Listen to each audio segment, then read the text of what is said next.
La Coupe 2030 vient d'être attribuée et le Maroc fait partie du trio qui va le co-organiser avec l'Espagne et le Portugal. C'est un véritable triomphe pour le Maroc, dont c'était la 6e tentative pour organiser la Coupe du Monde.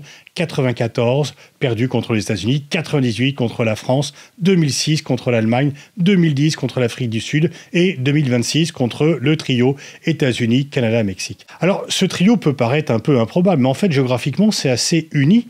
Les pays sont assez proches les uns des autres et finalement il y aura beaucoup moins de transport que pour la Coupe du Monde 2026, sachant bien sûr que le record de proximité de 2022 ne pourra jamais être dépassé et que finalement dans un pays comme la Russie, les équipes ont certainement fait beaucoup plus de déplacements qu'ils ne le feront entre le Maroc, l'Espagne et le Portugal. Pour le Maroc, donc, c'est un triomphe. C'est un pays qui est fou de football, qui vivait douloureusement et de façon très injuste ces derniers échecs.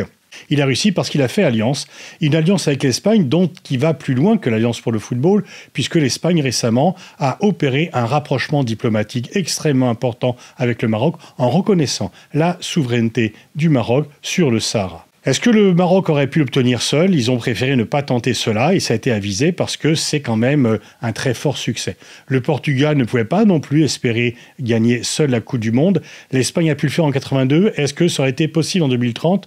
En fait, on voit qu'il y a la sagesse de faire des candidatures conjointes. C'était d'ailleurs aussi le cas de la candidature latino-américaine où 4 pays avaient mêlé leurs forces. On a vu que le Canada, les États-Unis, le Mexique ont également fait cela. Il y aura de plus en plus donc de candidatures de plusieurs pays pour obtenir la Coupe du Monde. Est-ce que c'est pour limiter les frais? Dans le cas du Maroc, de l'Espagne, du Portugal, les infrastructures sont déjà largement construites. Les 3 pays ont des infrastructures sportives et hôtelières et de transport déjà très développées. Mais c'est plutôt pour multiplier les chances de gagner la Coupe du Monde.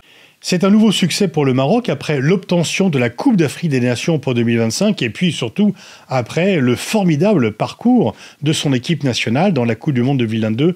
Première équipe africaine, première équipe arabe à aller jusqu'aux demi-finales qu'elle a perdu contre la France, mais qu'elle a enflammé vraiment tout le mondial. En 2022, la Coupe du Monde était au Qatar, dans un pays arabe, mais le champion du monde arabe a été le Maroc, qui s'est hissé jusqu'en demi-finale et au fur et à mesure, tous les Arabes sont venus à soutenir cette équipe du Maroc. Alors bien sûr, il y a une incongruité, c'est qu'il y aura 3 matchs qui auront lieu en Amérique du Sud. Les pays sud-américains ont fait une candidature conjointe de 4 pays.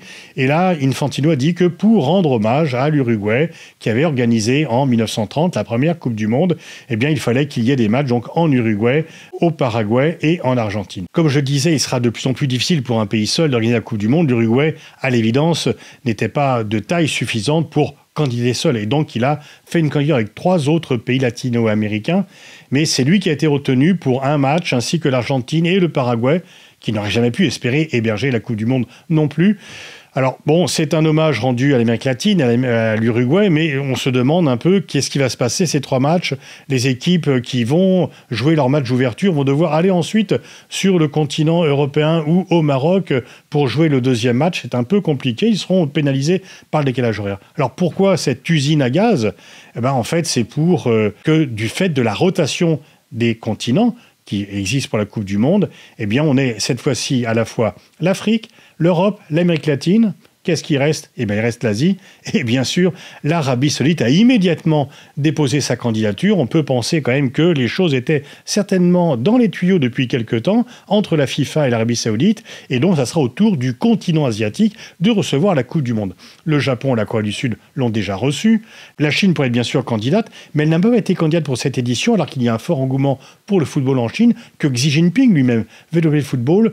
Je pense, mon interprétation, moi qui pensais que la Chine serait candidate et qu'il serait difficile de lui refuser l'obtention d'une telle compétition, c'est que l'équipe nationale chinoise n'est pas prête, le niveau du football chinois n'est pas prêt et que Xi Jinping veut certainement éviter l'humiliation d'une élimination au premier tour. Et donc c'est un boulevard, semble-t-il, qui s'ouvre pour l'Arabie Saoudite, qui investit massivement dans sa ligue, qui attire de nombreuses vedettes, certaines en fin de carrière, d'autres plutôt dans la force de l'âge et qui veut avoir un football compétitif et qui a une équipe nationale déjà qui, finalement d'ailleurs, a été la seule à avoir battu l'Argentine lors de la Coupe du Monde 2022 dans le match d'ouverture. Voilà donc grand succès pour le Maroc, candidature commune sur 2 continents, c'est la première fois, mais c'est cohérent en termes géographiques Portugal, Espagne, Maroc. C'est nettement moins cohérent pour les 3 pays latino-américains, mais l'idée et le but de la FIFA, c'est de faire place nette et que la candidature de l'Arabie Saoudite apparaisse comme évidente pour 2034.